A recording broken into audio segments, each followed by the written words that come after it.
Hey everyone, welcome to Win the Day. 5 minutes in the Bible with me, your coach, Pastor Nat.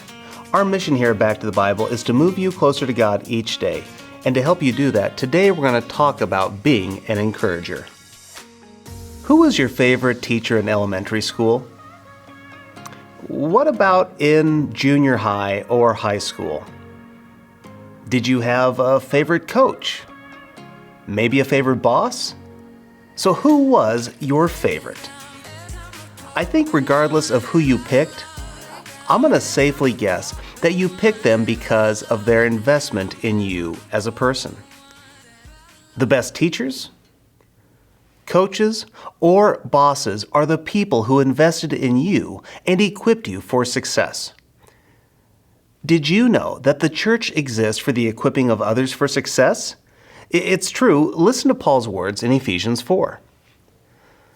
Now these are the gifts Christ gave to the church: the apostles, the prophets, the evangelists, and the pastors and teachers. Their responsibility is to equip God's people to do His work and build up the church, the body of Christ.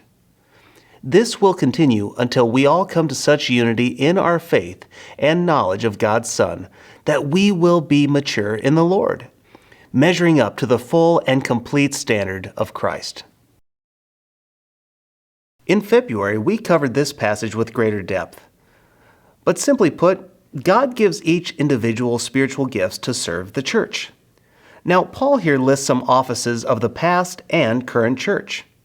But what's the point of these gifts? Paul says that these gifts and offices are to equip God's people to do His work and build up the church.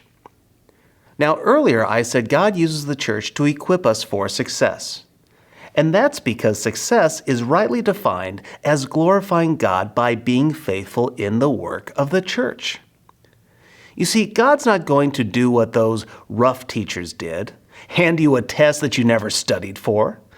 God's not going to put you up to do something that He's not prepared you for. Like any of my favorite teachers, God provides us an open book.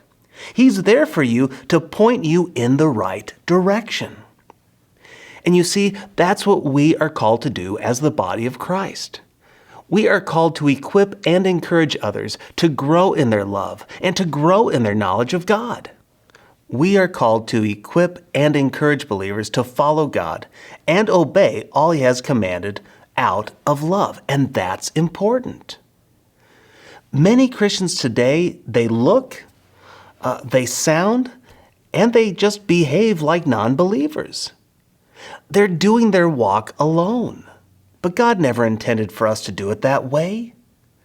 We were made for community. And we were reborn into one as well, and that's the church. So today, let's equip and encourage together. So here's my challenge, I guess I would say my encouragement for you today: examine and encourage. First, you need to examine yourself. Do a spiritual health check. How are you doing at following God? How are you doing at your own intentional spiritual fitness? Are you growing or are you coasting? I encourage you, be honest. It's okay. Many days I coast as well. So I would encourage you today, stop and examine yourself. But don't just stop there. Get going again. But then I want you to encourage someone to keep pursuing spiritual fitness. Encourage someone from your local body. Maybe it's our body here online at Go Tandem. Or maybe it's someone else that you know who simply needs some loving encouragement just to keep going, to keep doing the work of the church. As John Piper said, we are not professionals. We're just sinners saved by grace. So let's keep going and growing together. When we do this, friend, we truly win the day.